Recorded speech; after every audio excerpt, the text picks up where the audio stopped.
Hey guys, welcome back to Clownfish TV DREZZED. It's Monday morning. We've got lots of news for you. And wow, actually got people on this morning. Don't have a set schedule yet for the live streams, but we're working on it. So what we're doing with the live streams is we're basically doing a roundup of all the news that we didn't cover in individual videos. And there is a lot of it. Everything's just crazy this week. Man, we got a lot of people coming in already. That's wild. Thank you very much for showing up. What are we going to talk about today? We've got some updates on the Netflix cartoon debacle. Everybody's finally paying attention. You're welcome to all the stuff we've been talking about for years. That it's very odd that the Netflix cartoons that are supposed to be for kids are basically teen and young adult therapy sessions, Tumblr cartoons. And I am wondering, and this is speculation on my part, if we're not going to overcorrect and they're going to wind up clamping down on Netflix content, if the FCC might get involved since it's supposed to be kids content and say, hey, this isn't going to fly. Or if you're going to put this kind of stuff in your show, you're going to have to mark it like PG-13 or TV-14 or something. That is what I think is potentially going to happen. That's just a hunch I have. So we're going to talk about that. We've got Nintendo is suing Redditors. Marlon Wayans is not happy about Demon Slayer. We got that. We'll talk a little bit about the James Bond thing. We have an update on the Bitmap's book situation. We did a video on that yesterday, and I was personally very pissed off about Bitmap books. I don't know if you guys have seen that video yet, but they actually did ban, or they didn't ban, rather. They canceled an author who was doing a Super NES RPG book, and they're taking his royalties and they're redistributing his royalties to a platform or a charity that they want to distribute it to. I don't even know if he had a choice in it or what, but because of some tweets, and the tweets were very, very mild tweets. So we'll talk a little bit about that. Man, we got a lot of people in here already. That's crazy. All right. So where are we going to go with things first? I think do a little housekeeping first. Guys, go out to news.clownfishtv.com and sign up for notifications. We're going to have some paywalled podcasts. We're already working on that. Just basically trying to build as much off of YouTube as we can, because I don't trust YouTube very much. So we're going to talk, we'll talk a little bit more about that later, maybe. We'll see. The problem with live streams is I never know where things are going to go because the chat kind of derails things, but I'm glad you guys are here. Let me see. Maybe we'll get right into the Netflix thing, right? So I'm sure you guys have been following this. Elon Musk is now paying attention to Netflix cartoons that most of them, I'm going to be honest, are canceled. Most of these shows have been canceled for years, but Elon Musk and libs of TikTok have been paying attention to it.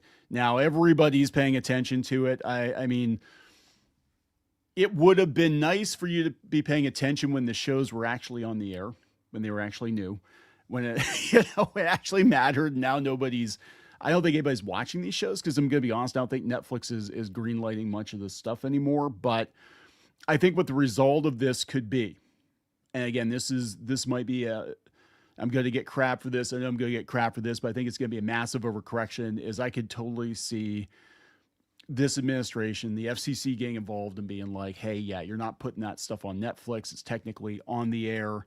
We're going to have to monitor your children's programming. And I think that these streamers get away with a lot more because they're not beholden to the same rules that broadcasters are. That is my personal opinion. That's why they got away with, a lot of the content and the shows they did. And somebody sent me an interview with Rebecca Sugar, and she had to push really hard to put LGBTQ representation in Steven Universe. And that kind of was the first domino, I think, that got knocked over. And then everybody just kept, adding to it. Right. But yeah, a lot of these shows have been canceled. I know the one that really whacked the beehive, I guess, was Dead End Paranormal Park, which lasted 2 Netflix seasons. So probably 5 episodes total, but it was canceled 3 years ago. And now all of a sudden everybody's like, oh my God, guys, there's gay cartoons on Netflix. Imagine that. But yeah, everybody's paying attention. They're compiling lists of all the shows that have LGBT overt LGBTQ plus content, and it's pretty much every show on Netflix, every show on Cartoon Network, every show on Nickelodeon. And, you know, I'm sitting here like, how much attention do you guys actually pay to what your kids are watching? Because if you're paying more attention to what your kids were watching, I don't think we would have gotten to this point. I think there would have been more pushback from parents. I mean, there's shows out there that I wasn't even aware of. It's not just like, hey, we've got a gay character or whatever. It was like there's shows where it's like, and it's a little kid show where there are three dads and they're in a polyamorous relationship. And this is like a little kid show. I'm like, what the hell? Again, you were not watching what your kids were watching. You handed them the iPad and you assumed it was safe. And now here we are, 10 years after the fact. So here we go. This is coming from Slate. And of course their take on it is nasty, mean Elon Musk wants to take our gay cartoons away. But I said years after taking heat from viewers and employees for backing Dave Chappelle's transphobic specials, Netflix is now facing down a stream of online rage for being too pro-trans, apparently. Yeah, Netflix will run anything that gets views. That's the thing about these streamers. Like anything that gets views, they'll run it. But I think that the market has... I'm not saying don't get upset about some of the content in the kids' shows. What I'm saying is I think the market has already corrected itself because they're not greenlighting a lot more of this stuff. But, and they're years late to the party, right? This week, a boycott campaign took off on X, spearheaded by far-right transphobe libs of TikTok, who also just discovered Gwar last week, by the way, over the presence of children's series and movies that feature horrific scenes as a boy wearing a dress, gasp, a transgender character talking to reporters, egad, and a kid telling a robot about the term non-binary, gadzooks. Yeah, well, the non-binary Transformers, that I found to be incredibly amusing. Being an actual Transformers fan, that's old news. And all these people are like, oh my God, guys, there's a non-binary Transformer. And I'm like, tell me you're just an ambulance chaser without telling me you're an ambulance chaser, because that's old news. And actually in Japan, they just made, was it Night Scream? Was it Nightshade? Made the character a male and just called it a day, right?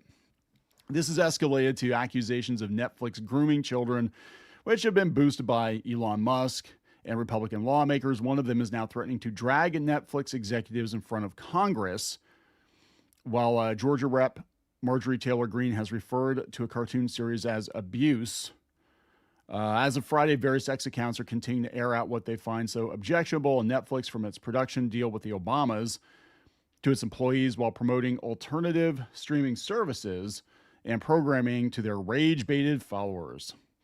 Again, my biggest problem with this is the stuff is old. It's been canceled already.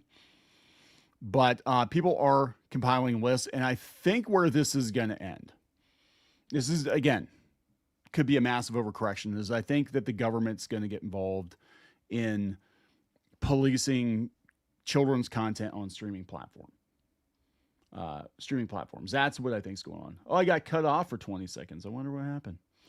Maybe somebody's mad that we're talking about cartoons. The cartoon stands are mad. So Benny Johnson here has, and I'm not, like, people that watch us know I'm not like hard right or anything. I don't know who a lot of these talking heads are. I'm going to be honest. Everybody, is like, don't you know about what? I was like, no, I barely knew who Charlie Kirk was. So this is Benny Johnson, who I know a lot of people talk about. I don't know what he does or what it is. I'm reading the tweet. Tim Burchett announces he's preparing to drag in top Netflix executives to testify before Congress for sexualizing children in their programming. Let's get it on. I'm going to follow up with my folks. They need to be brought in, and we need to find out what their agenda is and why they're pushing this, evil and demonic.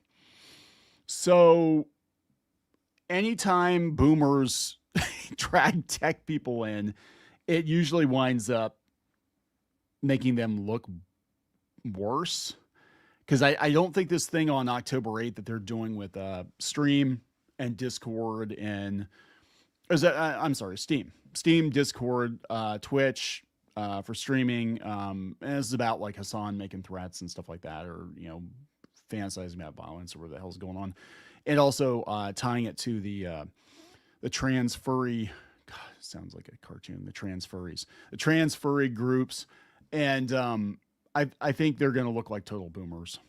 I think they are. I don't think they understand how this stuff works. I think it's going to not go well. Fear of FEMA says Benny's a bit of a spaz. Yeah, I don't know. But so what I think is going to happen, this is just my personal opinion.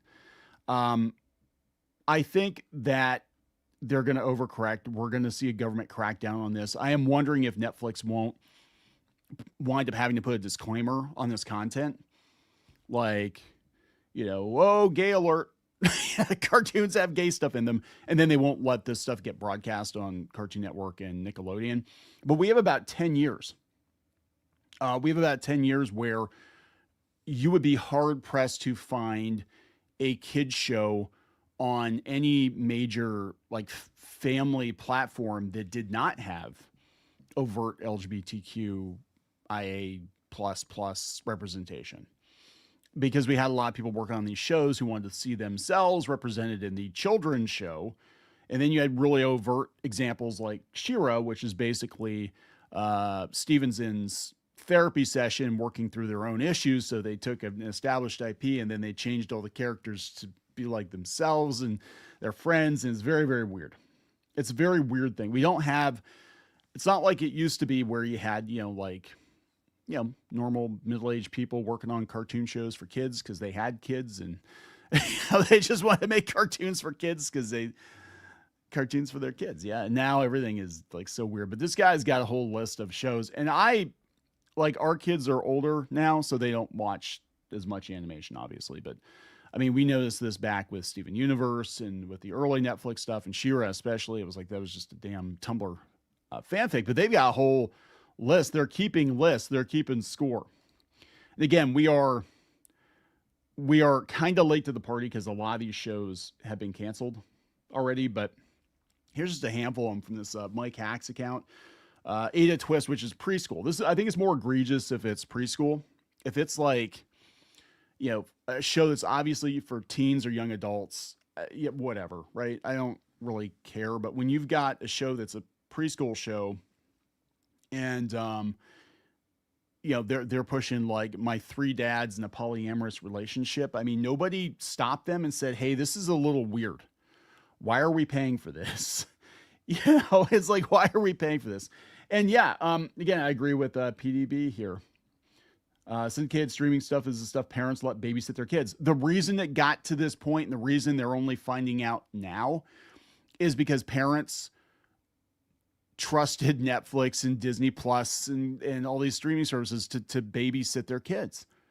It's on the parents too, right? It's definitely on the parents. I mean, if you just handed your kid an iPad and said, "Here, watch whatever," this is what happens. So I guess my feeling on it is, if you were so worried about your kids getting groomed or whatever, it's already been done. These shows have been on for like 10 years.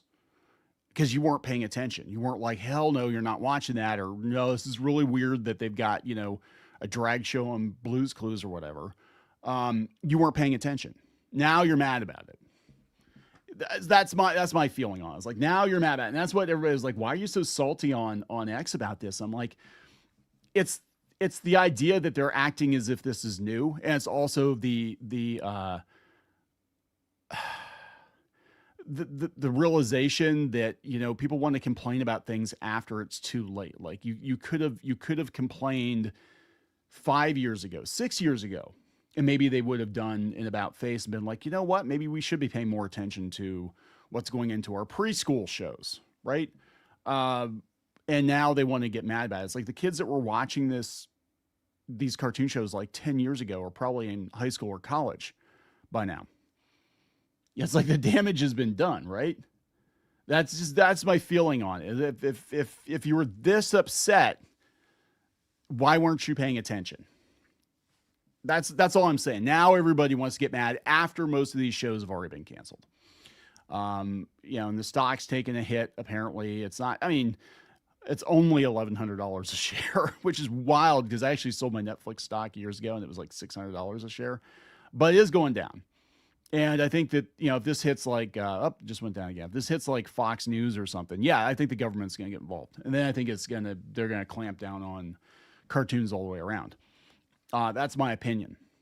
Because they're not going to see a difference between an anime made for a teenage audience and Blue's Clues. Because to these boomers, it all looks the same. Cartoons are stupid, which is why things got to this point, because nobody was paying attention. Because people like Matt Walsh were like, animation's stupid.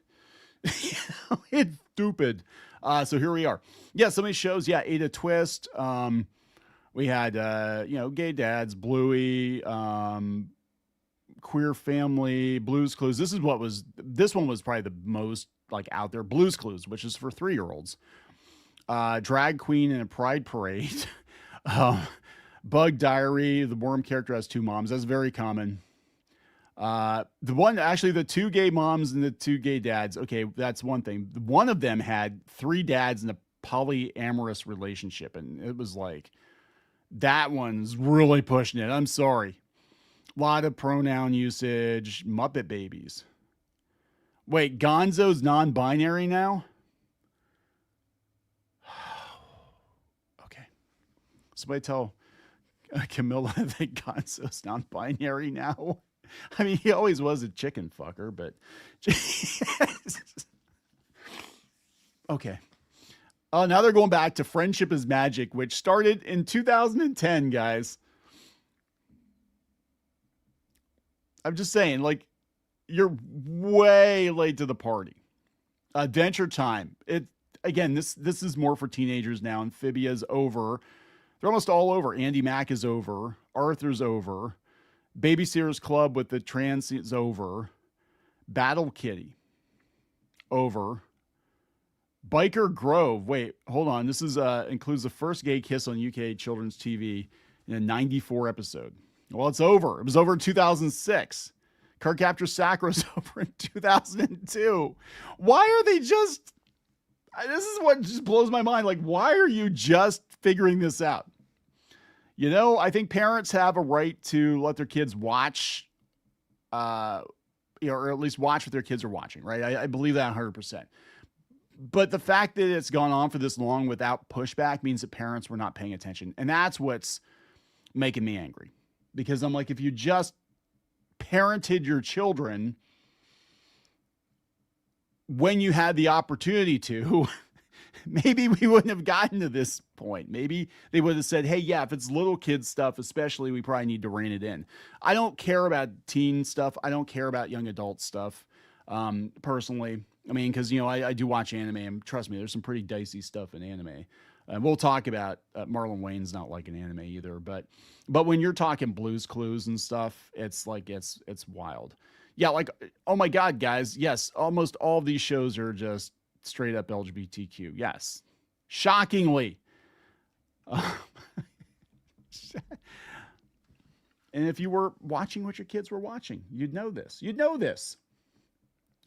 would. So there we go, guys. I think what's going to happen, for better or for worse, is I think we're going to see the government get involved, and they're boomers, and they're going to crack down on animation. And then we're potentially looking at like a ban on a lot of content just in general, or at least within, I think if it's like, TV, what's the rating now? Y7, whatever, for 7-year-olds, I think that they probably need to rein it in. And that's probably what's going to happen. But then it's going to have a trickle down effect on everything else, I think, going forward. Or what is going to happen is these streamers, these TV networks are not going to greenlight any more animation. Animation's already not in a very good place right now. So we're looking at, it getting even worse. It's going to get even worse. And, everybody says everything's fine in Hollywood right now, in Burbank and Glendale. It's not. I talk to people all the time. They said that jobs are hard to come by. And if they start cracking down on animation, it's going to get a lot worse. I'm telling you. I'm telling you for sure. So let's grab a couple super chats here, and then we'll talk about Marlon Wayne's hating on Demon Slayer, because he's very bitter about Demon Slayer. So thank you very much. You did not have to do that, by the way. Lightning Sketch Productions. I don't know about you, but I hope that Hollywood and pop culture will turn around for the better. Nothing is lost, a lost cause. and AI won't win. I don't think AI is going I think, and we talked about this before, I think AI is going to settle into being a tool like Photoshop when it comes to creating stuff. I don't think people are going to have the appetite for just purely AI generated slop long term, because you can tell it's missing something, right? But to be used as a tool, I think, to maybe do in betweens or help storyboard or something like that, to help to let smaller teams do more. I think that's where it's going to go eventually. I think right now we're seeing it overused, kind of like NFTs. Like the blockchain technology is really good, but then everybody's like, let's come up with our own cryptocurrency and let's sell monkey NFTs for a ridiculous amount of money. Then it crashed. And I think the same thing is going to happen with AI. I think we're going to have a bubble. It's going to burst, but then we're going to see it being incorporated just into everyday usage. And it will mean that some people won't have their jobs anymore because we don't need a surplus of people. But I don't think it's going to be quite the apocalyptic scenario that they're trying to spin it as. Grizzly Nightmare, thank you very much. Didn't have to do that. Do you remember Mazes and Monsters? Yes, Tom Hanks, and he was brainwashed by the Dungeons and Dragons knockoff. Yeah, that was so. This is what I'm talking about. I can totally see when you've got lawmakers out there talking about cartoon shows being evil and demonic. Do you think Netflix is going to get a fair shake when they testify? I'm just saying, if they get hauled before Congress, how do you think that's going to go? They're going to be like, all these cartoons are demonic and satanic, and animation's demonic and satanic, and we're going to have another satanic panic, I think. Again, I think you need to police content if it's for children, little children especially, because they're the most impressionable. But I also think that we could see a massive overcorrection and overreach. And, for those of you who've been watching for any length of time, I think that, I'm definitely a free speech guy. And I think in the case of the Netflix cartoons, I think the market has already decided there is no market for it. It's like they put this stuff out there because you had a lot of animation people that leaned a certain way. They got, millions and millions of dollars to make these shows because there was a surplus of money for streaming, and most of these shows failed miserably. And like Mattel doesn't even talk about the DreamWorks She-Ra at all. They don't even mention it. It's all the new She-Ra stuff coming out. It's all classic She-Ra stuff. So it's to them, it's dead already. But yeah, I can totally see us going down that road. And like I said, the pendulum could swing pretty hard back the other way, and then it's going to hit even adult animation, even anime stuff that's for older audiences. They can choose what they want to watch. I think it's going to hit pretty hard. Lightning Sketch Productions, again, didn't have to do that. My Catholic faith helps me see that sometimes things get worse before they get better. Yeah, I think we're going to go through a period of overcorrection. And I've been saying that for a while. I think because the pendulum swung so hard to the left for so long, that it's going to swing really hard to the right. I think we're already starting to see that. But I do think that the government's going to get involved in animation and cartoon content, and they're just going to look at all animation as being kids stuff. And that's going to be a problem. I think it's going to be a problem for a lot of people, and I think that means we're going to see less stuff. And I'm just hoping they don't rein in anime too, and just kind of lump it under kids stuff. I think it has to be content made with children in mind, and especially preschool content. I think preschool content probably should be regulated a lot harder because kids are so impressionable, but also parents need to parent. And that's my thing. I mean, as a parent, you need to be paying attention to what your kids are watching. And if you're not paying attention to what your kids are watching, that is a failure on your part. And no amount of blaming Netflix is going to fix that. Like, you just hand them the iPad and let them watch whatever they want. That's on you, man. That's how Skibbity Toilet became so popular. That's how YouTube pushes brain rot to kids, because the parents do not pay attention. So Kevin Bulk put this up. Hims Marlon Wayans reacts to Demon Slayer Infinity Castle success. Fuck anime, he says. Marlon Wayans, not a big fan of anime. This is coming from Comic Basics. Marlon Wayans roasts anime after Demon Slayer beats his new movie at the box office. He had a new movie. He's still making movies. He's still pissed about not being Robin. Marlon Wayans expressed his frustration after his latest movie, Him, was outperformed by the anime blockbuster Demon Slayer Infinity Castle at the box office. In a recent interview, Wayans joked about the situation, saying, "Can I say it? Fuck anime. We came in at number 2. Him first. Fuck anime. I was up against it. Him came out that same week against whatever it was, Demon Slayer. I want to wax your beard off your face." I can't tell if he's joking or not. Demon Slayer is just like the biggest franchise out there, right? It's like, of course it did well. I don't think people understood just how big it was, and they didn't fully understand, how well it was going to do. His co-star Tyreek Withers quickly stepped in, reminding him, "You can't disrespect anime." Wayne's comments were made in jest. Okay, so the numbers show just how dominant Demon Slayer Infinity Castle has been.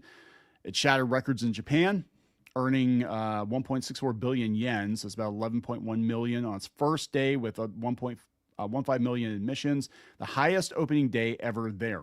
I know the last Evangelion movie did really well, but by the third day, it had made 2.03 billion, which is 13.8 million US, setting a new single-day revenue record. And its first 3-day total hit 37.4 million US, marking the biggest opening weekend in Japanese cinema history. Within 8 days, it crossed 10 billion yen, $71 million, breaking the previous speed record set by Mugen Train. The anime also performed strongly in the US, grossing 70 million during its opening weekend, which is insane. It made more money in its opening weekend than Elio did, like, for its entire domestic run, right? I mean, that's crazy. The biggest ever for an international film and for an R-rated animated movie. Him, meanwhile, debuted in Mexico on September 18th and in the US on September 19th. It earned 6.5 million on its first day, 2 million from Thursday previews, and it did 13.5 million. Second place. Despite its strong marketing push, Him, which I am only vaguely aware of, it received generally negative reviews from critics and has grossed just 23 million worldwide. Him faced stiff competition. The success of Demon Slayer highlights a growing global influence of anime, which is now surpassing major Hollywood blockbusters like Superman and Fantastic Four in terms of worldwide performance. This is what I'm concerned about when I talked about Netflix and I talked about the government getting involved because of all the content and the kids shows. I am worried they're going to take a look at anime and be like, "Oh, it's all cartoons. It's all the same thing. Let's micromanage this as well." But yeah, it did better than Superman. It did better than Fantastic Four. Now, I think it costs nearly as much money to make.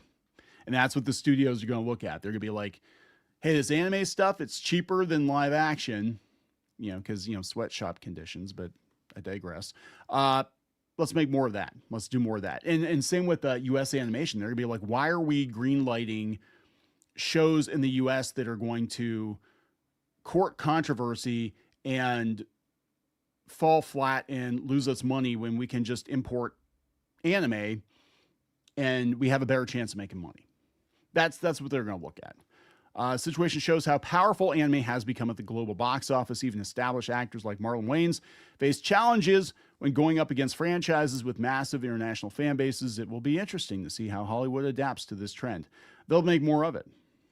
Actually, what I'm waiting for is more Hollywood interference in anime and more like A-list, like Chris Pratt voicing every anime character. That's what the end result is going to be, right?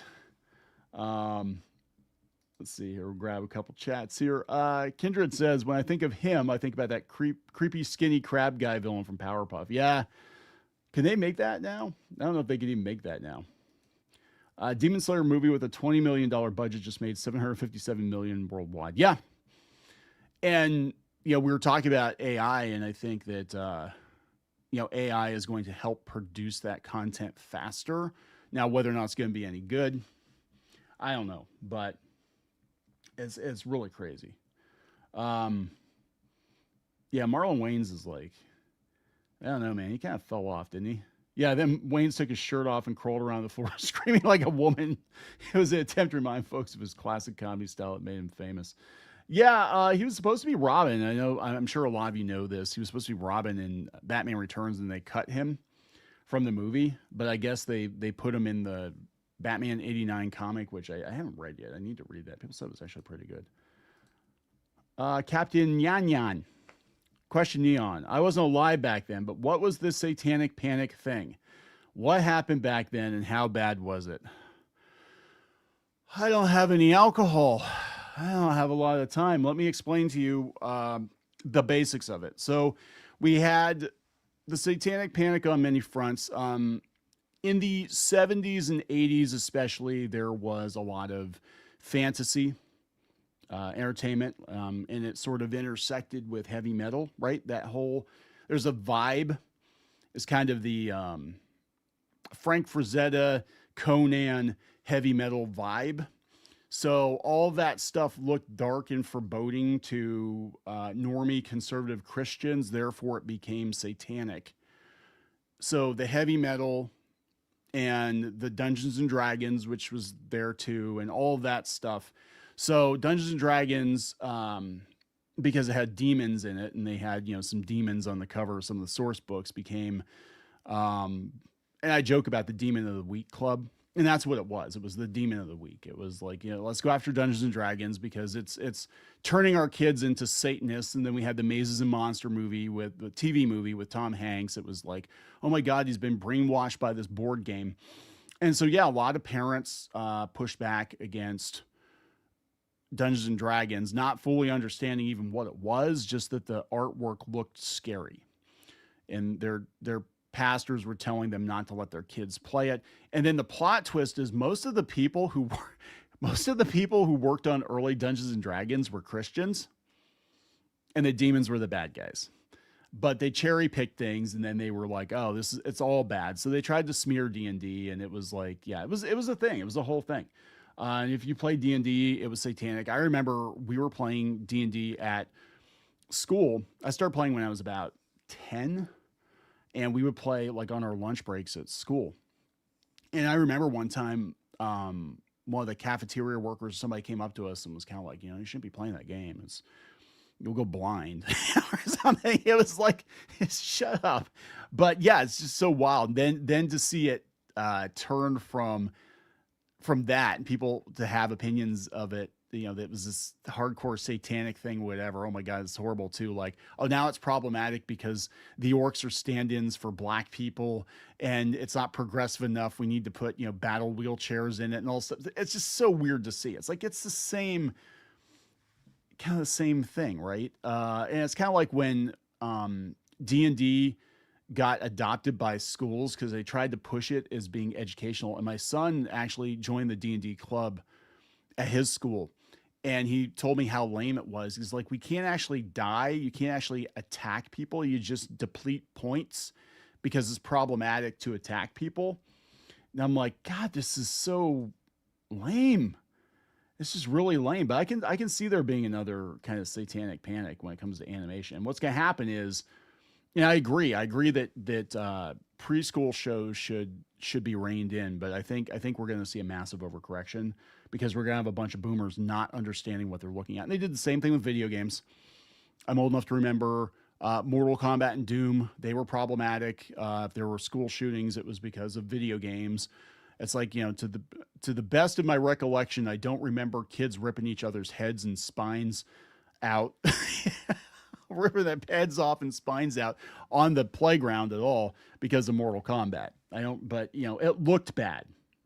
And so I think what happens with these satanic panics and things like a moral panic, I guess people call it a moral panic now because it extends beyond religious beliefs, is that if it looks scary or we don't understand it, it looks scary and all the kids are doing it, it must be bad.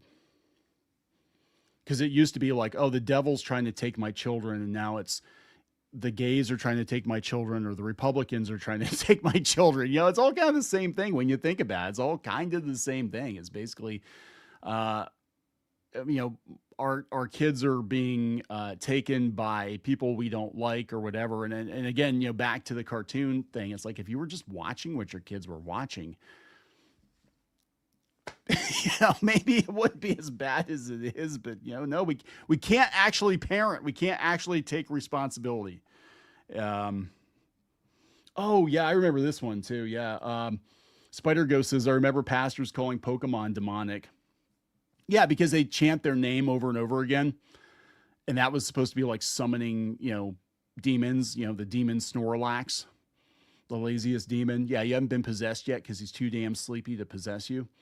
Yeah, I remember that. I remember Harry Potter was demonic because witchcraft. Um, all this. I remember. Now I was a very heavy churchgoer in my teen years, which probably scarred me for life in some ways because the church I went to was like not a normal church. It was I would say borderline cult. And I'm not going to go into a whole lot of details, but yeah, it was like everything was satanic. Simpsons was satanic. Comic books were satanic. Everything I didn't like was satanic. Just like now on the left, everybody I don't like is a Nazi. Well, back then it was everybody's devil worshiper. And, I mean, now in hindsight, I'm looking at The Simpsons. I'm like, no, The Simpsons' biggest crime was it stopped being funny after 10 seasons. But I was told, yeah, you're not allowed to watch The Simpsons because it's demonic. I was like, geez, how'd you leave your house? Right? Tom Mix, thank you very much. We've come to a point that the leftists support Warhammer 40K demons over the Empire of Man allegations over Nazism. Yeah, that's just it. So when I talk about this stuff, and it's not just a one side thing, right? When I talk about this stuff, I'm looking at the kind of the historical or hysterical context of it, and a lot of what we shunned back in the day that extreme right wingers were doing. Now we've got the left doing the same thing, right? Where it's basically just blaming entertainment. There's no nuance. Everything I don't like is bad. We have to purge ourselves of the bad people. It is religious zeal. It's just a different form of it, from my personal opinion.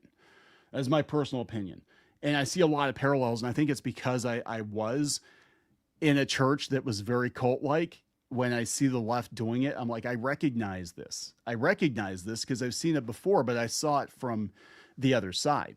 The shunning people, castigating people that don't align with your ideology, kind of low-key threats, the whole thing. Like, I saw this. It's not healthy. It's not normal. It's all about control.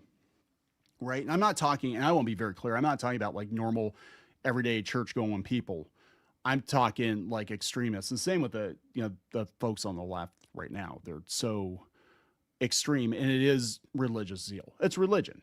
Your ideology is your religion. It might not be an actual religion, but it's still religious ideology. They just don't see it. A lot of these people are atheists and they don't see it. But I'm like, no, you're acting like a religious zealot. It's just so weird. It's so weird to see, right? Happy says Labubus aren't corrupting kids. They're ugly as hell. I mean, they really are. Oh, I said hell. No, they're hideous. I don't understand it. I don't get it. Labubus and Furbies. Yeah, Furbies might be demonic. I don't know. I'm just saying, like, actually, that would freak me out if I had a talking toy when I was a kid, and the thing would just, like, if it just started talking to me in gibberish, I'd be kind of like, what the hell's going on here? Oh, yeah, GTA. Yeah, Grand Theft Auto was the demon of the month. Ethereal Dragon brings up, yeah, don't forget comics turn kids bad and they introduced the comics code. Yeah, they were actually burning comic books. Okay, so you want to talk about censorship. What they were literally, parents were lining up to throw their kids' comic books in the fire. This is probably why we don't have a lot of golden and silver age comics now, because parents burnt them all. But it was a wild time. That was because, if I remember correctly, the horror comics that were coming out, they thought they looked demonic and satanic. And I can kind of see this, the parallels here with the Netflix content. I think they're going to take some extreme examples and be like, yeah, we got to regulate this. And I think it's going to affect everybody. That's my personal opinion. I mean, the pendulum always swings too far to one side or the other. We can't just settle We can't just settle in the middle, right? We can't just be like, you know what? We're going to put stuff out there. We're going to have some guardrails. We're going to warn you. We'll give you a content warning in case you don't want to watch this stuff or you don't want your kids watching stuff. But then we're going to let you decide whether or not you want to support it because, no, we can't do that. We got to just, it's bad. Take it away. Netflix Forum says, Kiki doesn't almost find Labubu's cute. Yeah, she does, but she likes these other ones better. They're like Labubu adjacent. Labobos, Lafufu. I don't know. They're cuter. The Labubus look like where the wild things are, kind of. I don't know. I mean, if I saw them in a cream machine or something, I'd be like, those are the ugliest damn knockoff dolls I've ever seen. But they're a huge deal, right? Yeah, Furbies are the real demonic threat. They really are. Duchess says they replaced the word heretic for Nazis. Yeah, pretty much. That's what it feels like. That's what I said. The reason that we go so hard against this stuff is like, I saw this before, but it was coming from the other side. And what I'm worried about is we're going to go right back to the satanic panic stuff all over again. I'm like, can we just be normal? Can we just be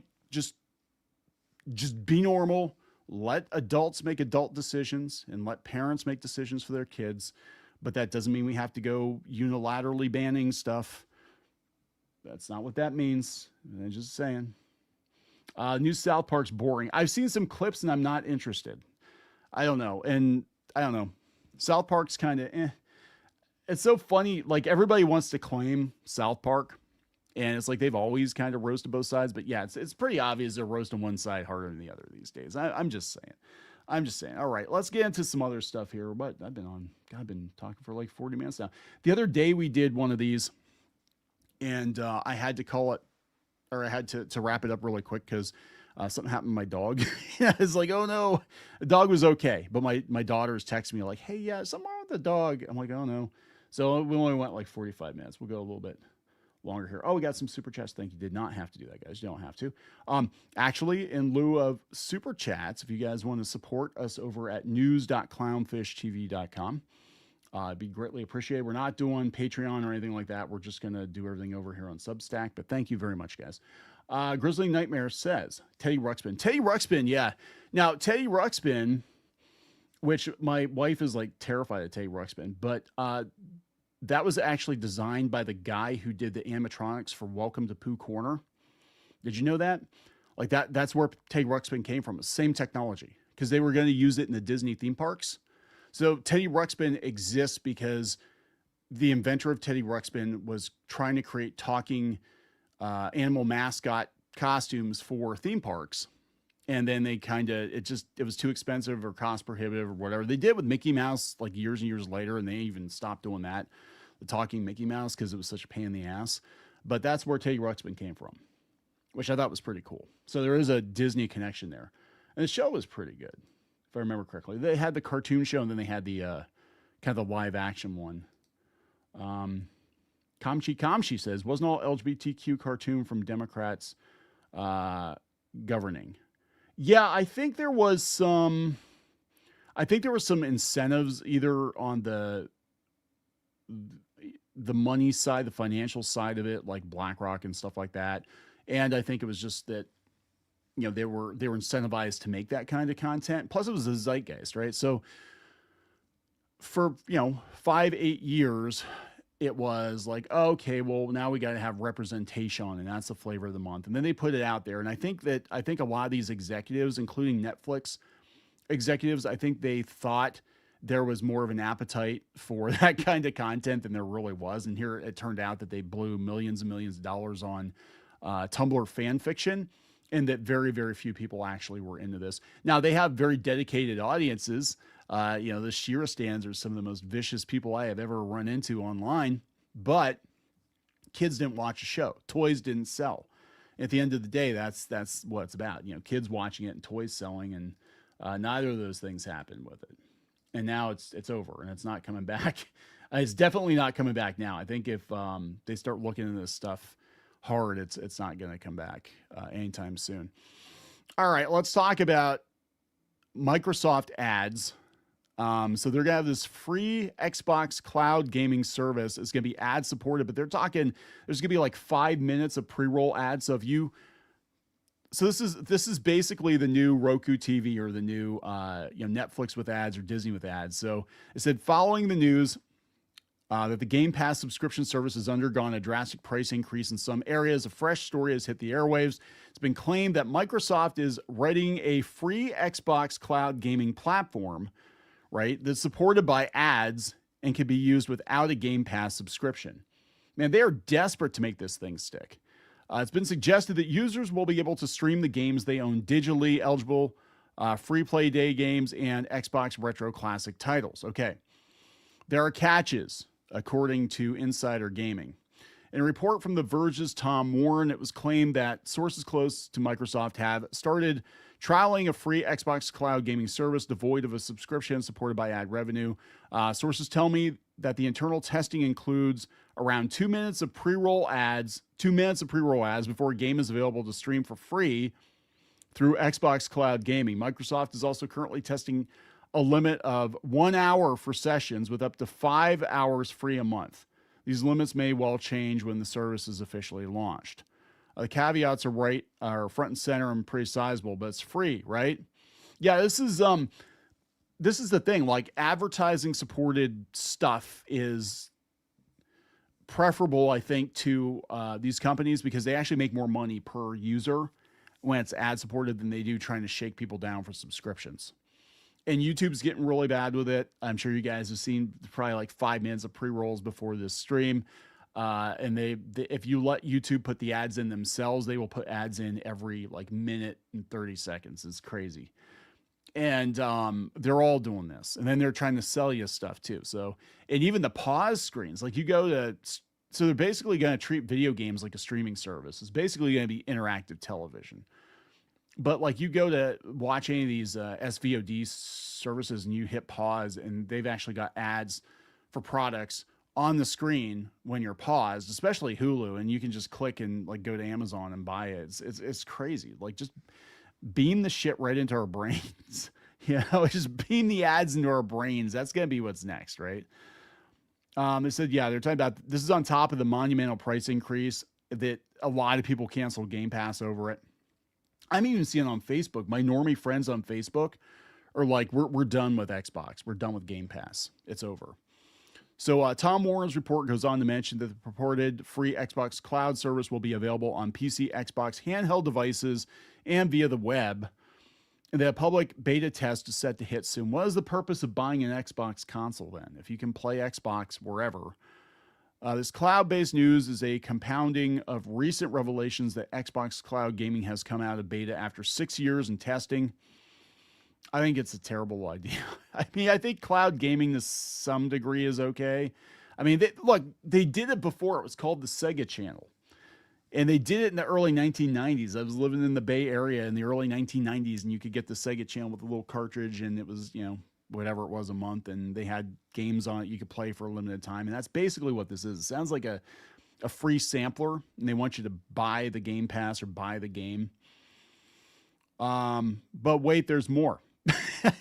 Microsoft continues reading anything but the room with a full-page Xbox Game Pass advertisement on console startup a day after hiking prices 50%. So now they're putting full-page ads on Xbox too. What the hell? So this comes from Games Radar. Deciding its wings could melt a bit more, Microsoft determined that too few people had heard about the Xbox Game Pass prices, and they just have heard Xbox Game Pass prices have jumped 50% to an eye-watering $30 a month, assuming you want a big day one game service is known for and crowbarred in an ad to inform everyone when they boot up their Xbox. Man, this is an awkward sentence. Let me reread this. Deciding its wings could melt a bit more. Okay, Icarus. Actually, Microsoft determined that too few people had heard Xbox Game Pass prices had jumped 50%, assuming you want the big day one games the service is known for, and crowbarred in an ad to inform everyone when they boot up their Xbox. What the fuck sentence is that? Okay, they're going to put full page ads. That's what they're doing. Reports of it, an obnoxious startup advertisement emerged on social media, so I booted up my Xbox Series X to confirm. Sure enough, the very first thing you'll see when you load your console is a bold declaration. You can get even more with Ultimate, the priciest and most feature-complete Xbox Game Pass tier. Let's take a look at this. All right, Tom Warren. Xbox consoles are now getting a full-screen Xbox Game Pass Ultimate ad at boot just a day after a 50% price hike was announced. I'm sure that's going to go over so well. Canceled. 20 years. Xbox Live, and they canceled. It's clear to me that Microsoft has decided to let Xbox die. They could have kept things simple and addressed the actual problem, make better exclusives. Instead, they decided to become the Netflix of games. That's what they all want to be, the Netflix of games. And I think Nintendo's going that way too. I like this pop-up better. You have successfully canceled your subscription. Y'all need to stop saying Game Pass got a 50% price increase. No, it's Ultimate tier. It's an extra $10 for 2 additional third-party services and blah, blah, blah, blah, whatever. Buy a gaming PC. Seriously, these people, I'm like, just buy a PC. There is no, I'm going to piss people off. I don't fucking care. There is no reason to buy an Xbox console now. There really isn't. It's a cheap ass gaming PC is what it is. It doesn't have enough exclusives to warrant it. It's a cheap ass gaming PC. You cannot upgrade. And remember when Starfield was going to be the game that saved them? Yeah, it's over. I don't think Microsoft is really that interested. I think they're all about Windows 11 and spying on you. That's what I think they're about. But yeah, the fact that they have to make up the deficit with advertising tells me they're not in a very good place right now. All it does is remind users to cancel. That is a thing, right? And that's true. Like a lot of people will subscribe to services for years. I've done it.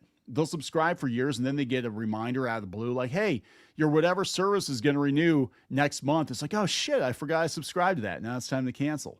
And that's exactly what it's going to do. Every opportunity you give people, especially in this economy, every opportunity you give them to jump off, they're going to take it. This person says, wait until they come up with the idea to implement ads while gaming and let you pay extra per month if you want ad-free gaming. That is already happening, dude. They already have. Oh boy, do I have a story for you. Yeah, it's exactly it. And they'll probably start putting ads in the paid tiers too. And they'll be like, oh, well, if you don't want ads, you have to go to Ultimate or Ultimate Plus Plus. And even then, it's not completely ad-free if it's going to be like Hulu, because Hulu, you can pay for the best version of Hulu and you still get ads in the new content, which is so stupid. I mean, it's insane. So there we go, guys. We're going to have more ads coming to Xbox. I don't know. All right, let's see here. Kamshi, thank you very much. Didn't have to do that. Honestly, parents never realized they supported this. Yeah, they didn't. If we're talking about the cartoons, they did not. They weren't paying attention. That's why I'm angry. Why are you so mad, Neon? Why are you ranting about the cartoons so much on Twitter? Because if you were paying attention, this would have been an issue that was dealt with 10 years ago, and the cartoons you're complaining about have already been canceled. That's why I'm complaining about it. All right, let's talk about Nintendo. While we're at it, let's go after Nintendo too. Nintendo seeking $4.5 million in damages from a Reddit mod. Interesting. Okay, let's take a look at this one. 4.5 million damages from Switch piracy Reddit mod. So they have a Switch piracy Reddit mod. Yeah, we know Nintendo's lawyers are absolutely insane right now, and anything like even Pokemon fan games and stuff like that they've been going after is crazy. All right, so this is coming from NintendoEverything.com. A new Nintendo lawsuit is making the rounds in which the company is looking for 4.5 million in damages from Switch piracy Reddit moderator Archbox. This is one person. Is that right? It's just one person? Yes, one person. They're going after one Reddit mod. Damn. This person operated multiple piracy sites. Nintendo says that the defendant has engaged in the infringing and unlawful reproduction and distribution of hundreds of thousands of copyrighted Nintendo Switch games, and that through the various pirate shops he has distributed or facilitated the distribution of thousands, if not hundreds of thousands, of unauthorized copies of Nintendo Switch games. It seems that this initially began after Nintendo asked for the activities to stop. That didn't happen, which brought the lawsuit. If Nintendo's lawyers send you a cease and desist, you probably should cease and desist. I mean, Nintendo will sue anybody for anything these days, and they've got the infinite money cheat code on. I don't think you have a chance, right? The fact that they warned the guy says something, because normally they don't warn. I think they just do it. They're just like, yeah, we're suing you. We're going to destroy you. They've destroyed people's lives for selling bootleg games and pirated games. If they're telling you to stop, and it's coming on Nintendo letterhead, a little Mario, like a little happy Mario and shit, like we're going to destroy you if you don't, stop what you're doing, I would recommend that you stop. The person has now responded to the lawsuit as things stand currently. Beyond that, next steps have not been decided. A ruling has not been made, so we'll have to sit on this one and see what happens. If we hear about any other updates, we'll let you know. If you're interested in checking out the full filing, it's over here. All right, so let's see. Oatmeal Dome has it. Nintendo's requesting a court award at, $4.5 million in damages.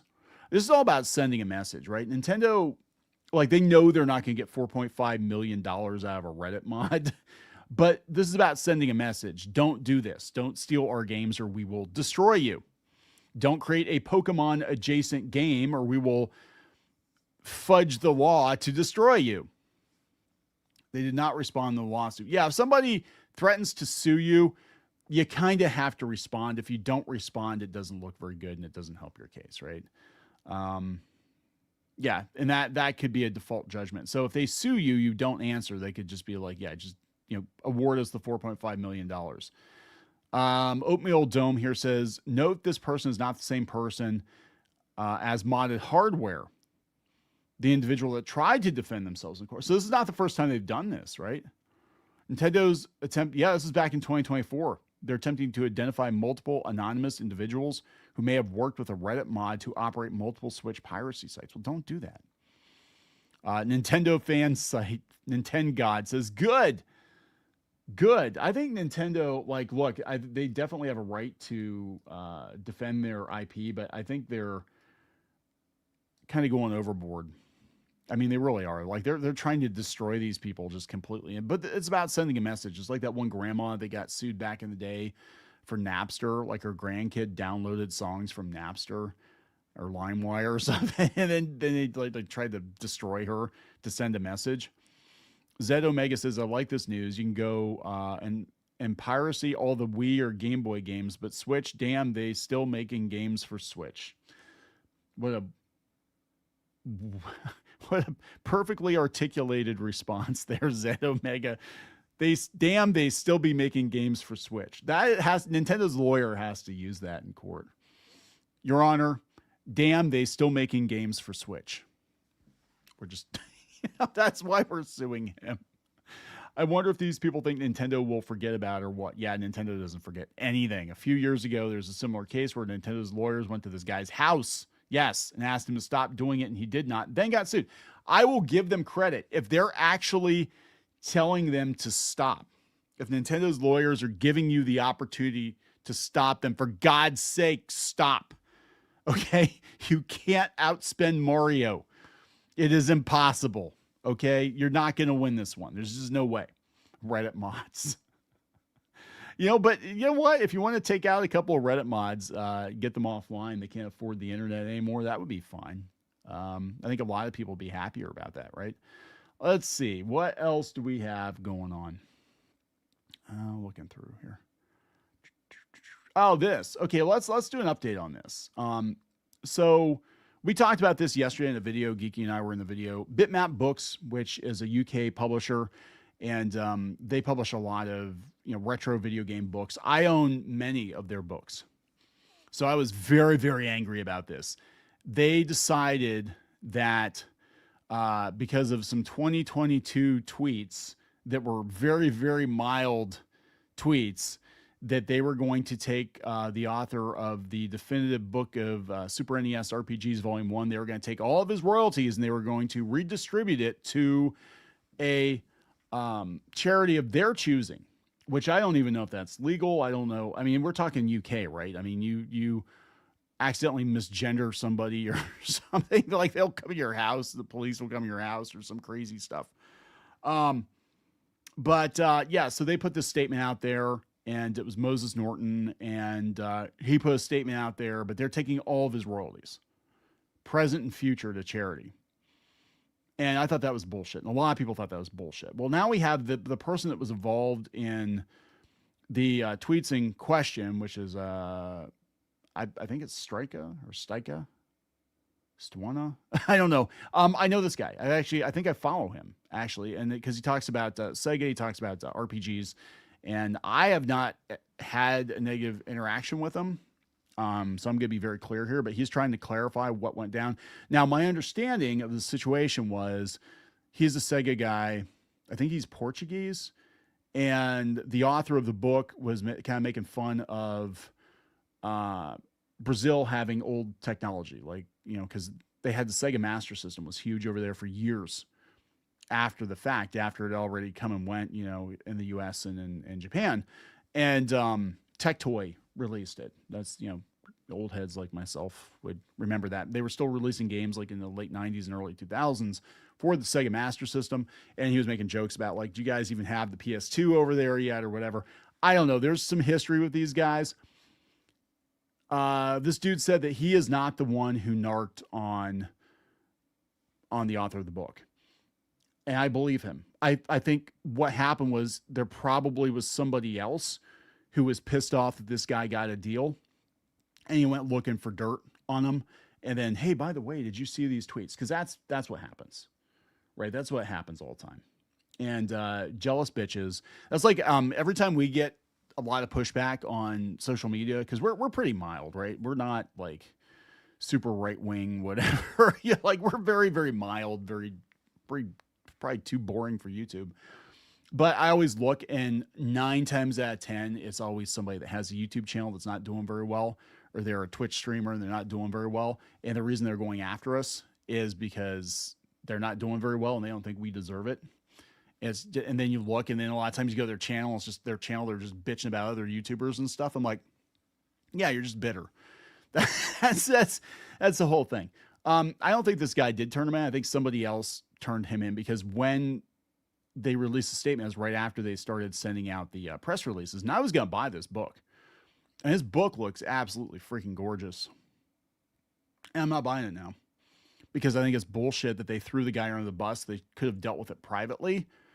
If they never would have mentioned it, it wouldn't have become an issue. Really, they didn't have to make a big deal out of it. I would have just been like, if it were me, because I looked at the tweets, I'm like, you're allowed to say what you want to say as long as you're not, wishing for death on people, or, wishing for genocide on people, or, whatever. But these publishers in the game spaces, they're such pussies.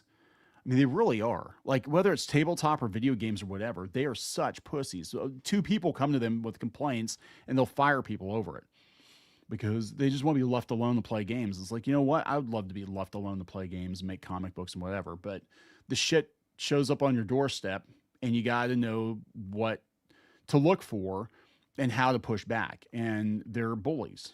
And but these people, I can't get behind a company that not only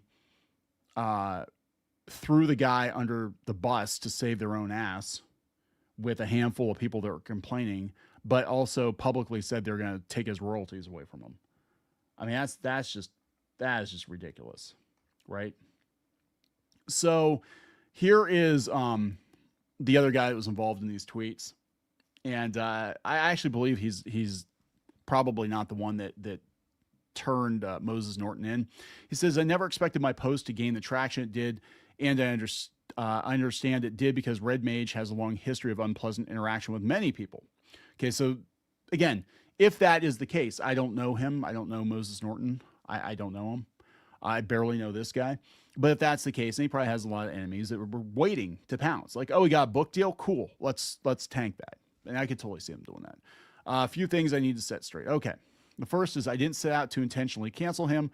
I wrote a tweet venting my frustration with him and the fact that he abused the confidence of a charity run in his name. Oh, I took the money, then stonewalling and kicking out the dude who made the charity. Again, this is all scuttlebutt. Oh, it's on Blue Sky. That's enough said.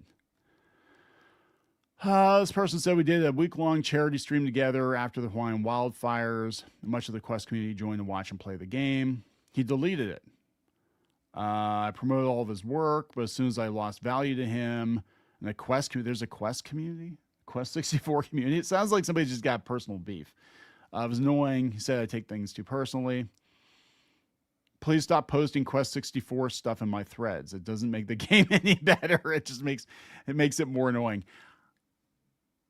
I hate to be that guy, but I have to agree with him. Quest 64 is not a good game. I'm sorry. It's just not. It's just not. That's my personal opinion. It's not a good game. Dead horse being beaten. This app, let's only talk about Quest 64 if you're into retro Final Fantasy 7 Rebirth, if you're into mod, or me doing what the Hades I want. Is that bad? That doesn't seem bad to me. Anyway, additionally, the post went viral because it turns out a lot of people had problems with him. This includes 3 writers. Okay, here we go. 3 writers who previously collaborated with him and basically corroborated that his attitude in general is terrible, or that he uses people. Well, is that enough to publicly flog him and take his royalties? Because that's not a good look. That said, do I agree with removing his book revenue permanently? I think the response is disproportionate. Honestly, I never even needed an apology to begin with. The post was just for the people who followed me. The fact that it gained so much traction surprised me.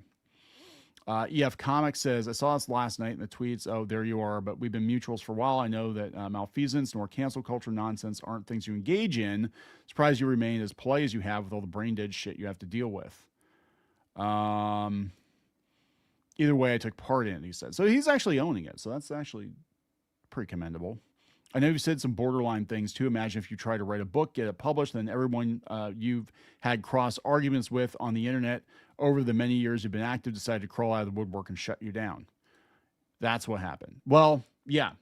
And that's the thing. And there's a difference. You can be like, hey, this person is argumentative and disagreeable and a piece of shit and I don't like them. But there's a huge difference between like, I don't like them and did they do something to warrant a public flogging from their publisher and having all their royalties taken from them on a book that looks like it took a long time to put together.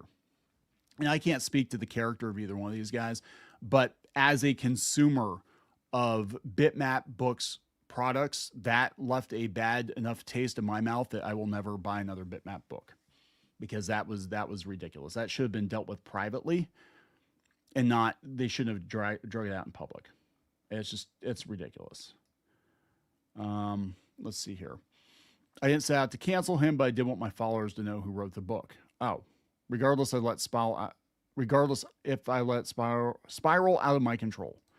This person says, I didn't cancel him. At the very least, I wanted to know who he was. Turns out they did. With that said, I don't agree with his royalties being retained. Well, I mean, that's the thing.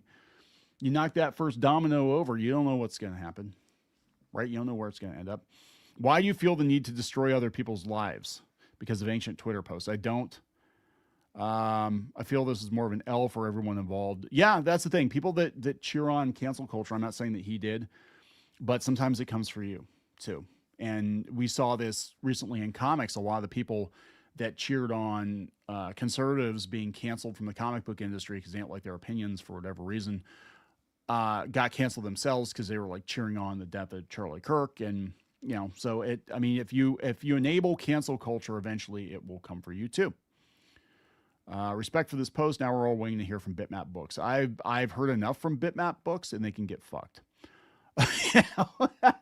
That's my opinion. I have probably 8 or 10 of their books on my shelf, and I showed a couple yesterday. I proved that I actually do buy these books. Geeky buys me these books. They're usually on my Christmas list every year, whatever they put out, and I definitely wanted this book, and I'm not buying it. And it kills me because this book looked really good, and I'm not buying it. So they're getting into like Portuguese and Brazilian stuff, which I'm not even going to pretend to understand. But yeah, it's not a good situation. It's not a good look, and I don't think it's going to go well for Bitmap. Again, this is something as a publisher myself, this should have been dealt with privately. It should have been dealt with privately. So there we go.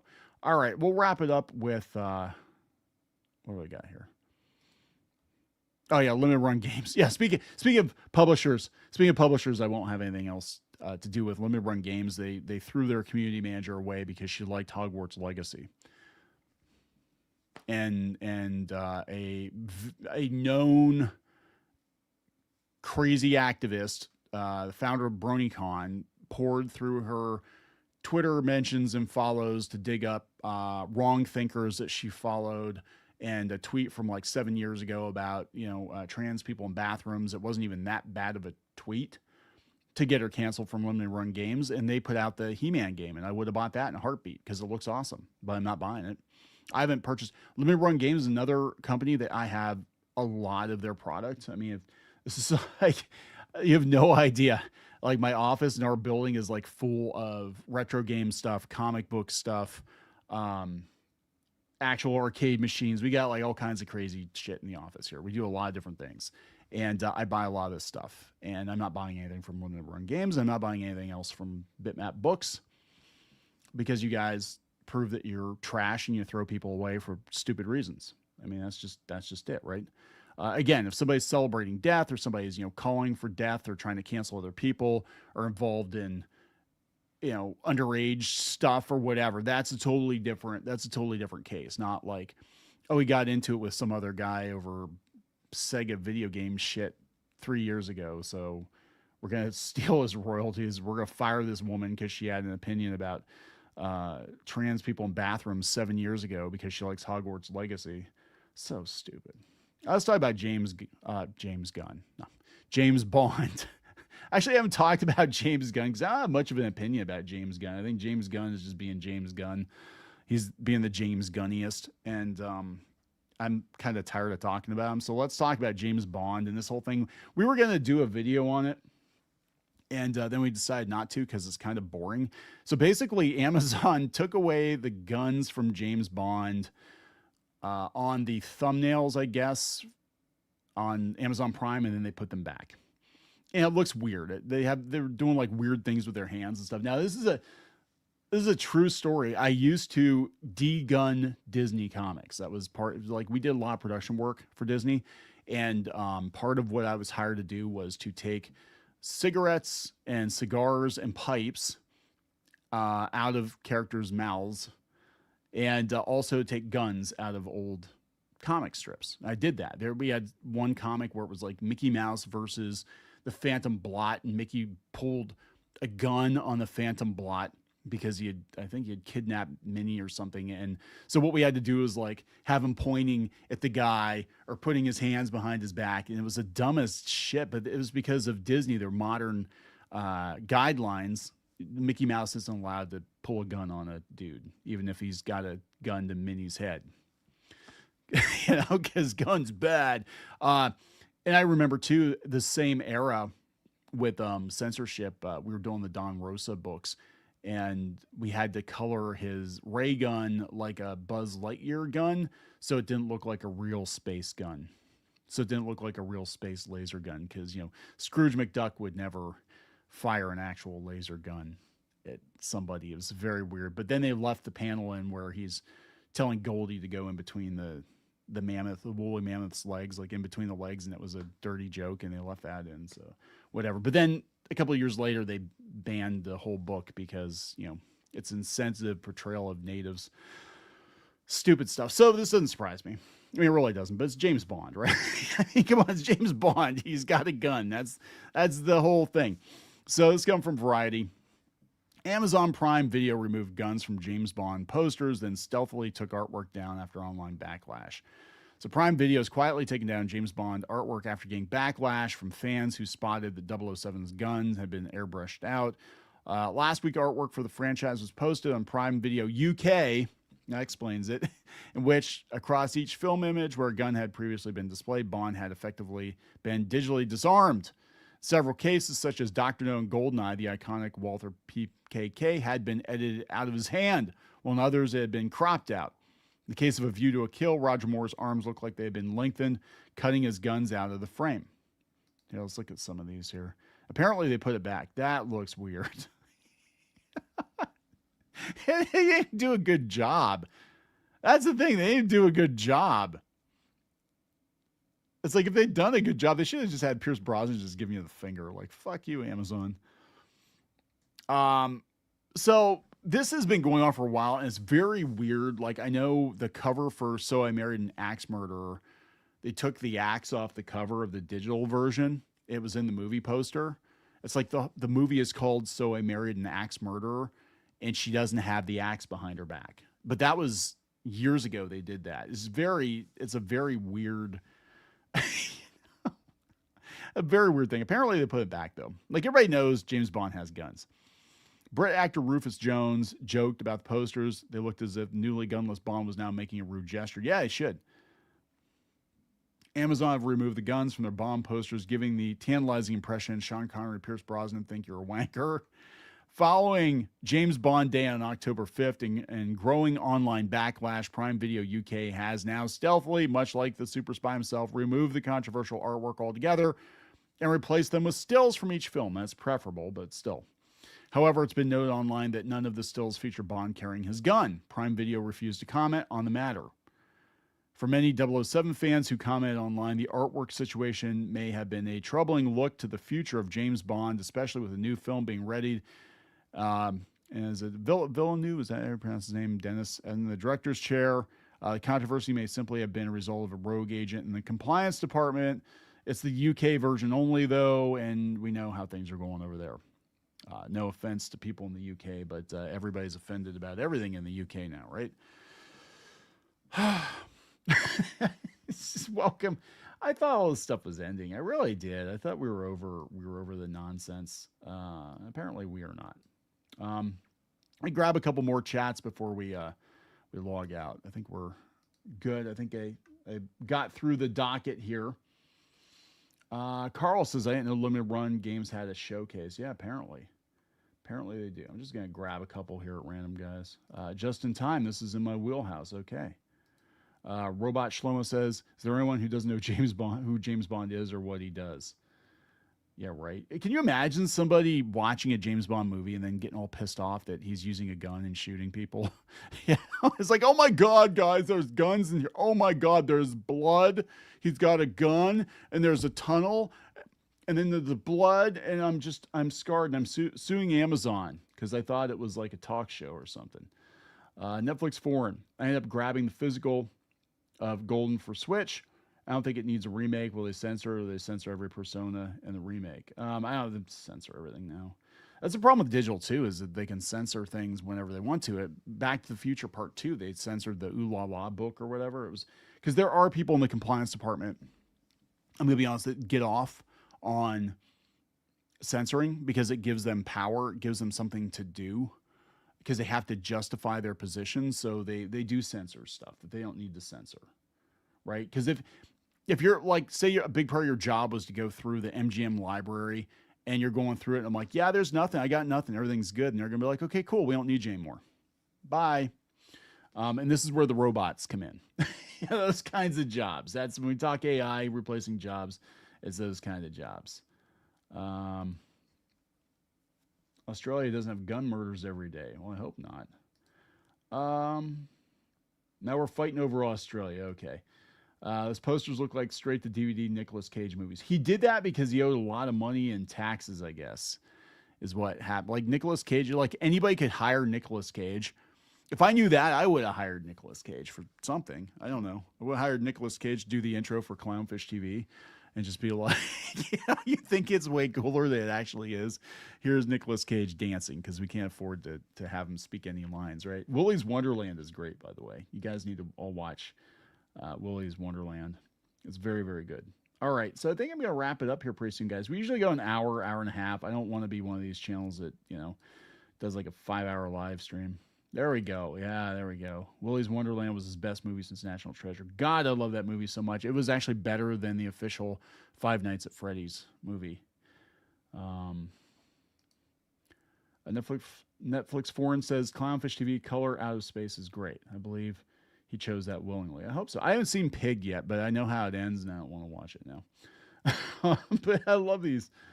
I love these. Yeah, I'd pay to see Nicolas Cage play Neo in that movie. So would I. That'd be hilarious. Just like, and then you could go back, like flashbacks to my childhood, and it's still, adult Nicolas Cage pretending to be me. That'd be funny. Yeah, Willy's Wonderland is peak. Everybody needs to go watch Willy's Wonderland. So good. It's so good. All right, guys. So I'm going to wrap this one up. Thank you very much. You guys can fight about Australia in the comments. Without me, I have nothing. I have nothing to say about Australia, one way or the other. I don't know enough about their government, so I know that there's a little bit of censorship over there, but that's pretty much the norm now, right? Gonna wrap it up. Please subscribe for more pop culture news, views, and rants, guys. Go out to news.clownfishtv.com. Sign up for notifications, which we're behind on. I know that. We got a guy who does it. He's been out for a couple days, but we're going to get you caught up. And also the audio version. If you guys are looking to listen to us so you don't miss episodes, you can go out to Spotify. We're on Spotify, so check us out over there. All right, guys, we'll see you later. Thanks for watching.